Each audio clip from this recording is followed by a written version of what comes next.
Welcome back to Mr. Bet on You. I'm going to make this short video. We're going to talk about a new DoorDash feature that I think is really cool. I think it's cool. It's good. It's a positive. Let's talk about it. So right now I am technically dashing from Webster Grove zone heading into, I'm on a $13 6-mile order heading into technically downtown zone. And I do zone hopping, right?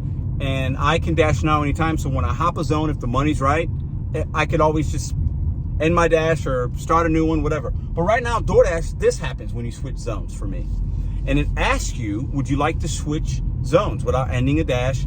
And it'll tell you if there's a peak pay, would you like that? You know, and you can get into that new zone, accept an offer with some confidence, knowing that you can continue to dash versus having to drive back or and waste time by not getting orders or whatever.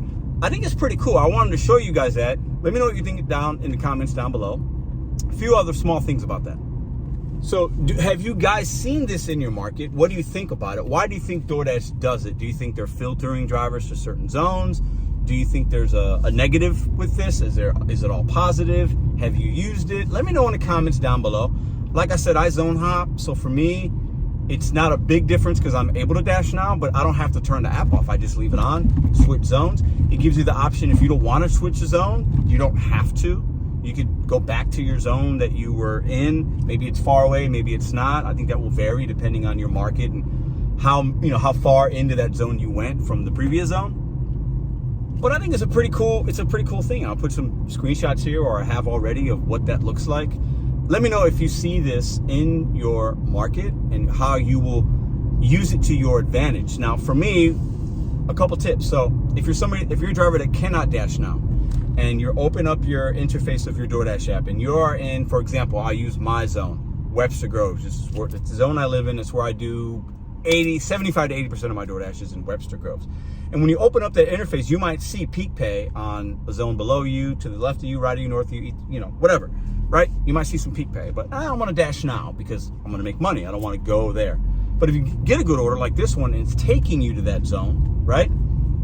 This could be a benefit because now you can capture that peak pay without having to waste the time to drive there, because you're making money, right? And you're burning fuel to get to that zone with the peak pay, but now you're making money to get there, and then you can take advantage of the peak pay.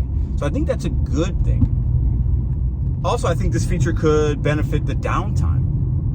If you're in a zone, and I know zones are different, mine's not like this as much, but if you're in a zone where you feel like you have to, for whatever reason, right, go back and retrace your steps and do round trip miles. So like, let's say this 13 was 6 miles or almost, right? So now if I have to go back or feel the need to go back, then it's really 13 for 12.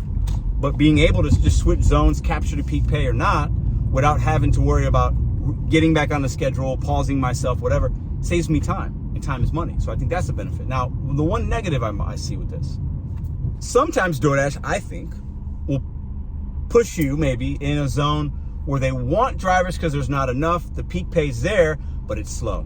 Or so many drivers go to a particular zone because of peak pay or whatever, right? Because it doesn't have to be peak pay in order to switch the zone. That's just, if there is one, it'll tell you. And they put you there, and you get nothing because there's nothing popping, but the zone you were in was good, right? So that could be a thing to where it's going to work in your favor sometimes and other times not, but that's just the app in general, I think. So I just want to talk to you guys about that, let you know of that feature. Maybe if you don't have it yet in your market, maybe it's going to come. You let me know in the comments down below what you think about it. What's been your experience? Do you think this is a good feature, a bad feature? DoorDash is obviously changing little things like that might be significant to some, insignificant to others, but I'll always talk about it as I see it. I noticed it, I believe, last week or maybe the week before for the first time, but I hadn't really spoken about it. Now, the only other thing I have, GigCon 2023, Denver, Colorado, August 4th.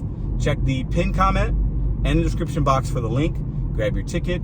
Listen, if you are a driver in Denver, and I got a few emails today from some people, you know who you are, right?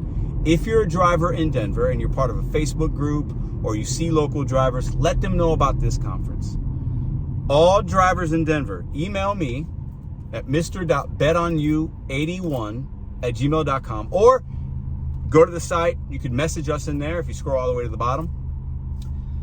If you're a driver in Denver, right, there's many drivers in Denver to come to this event.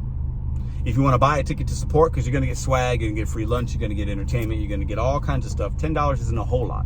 But if you're in Denver and you want to come, be my special guest. My Denver gig drivers, my Denver gig hustlers, and all the people that have emailed me already, round up the troops, come to this event. Let's get as many drivers there as we can to network and talk and mingle. And even if you only come for an hour or two, right?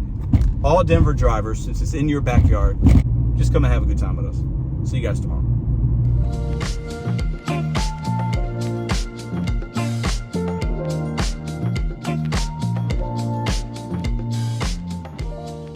If you like this video or others, check out this one here. Consider hitting subscribe. Let me know what you think in the comments.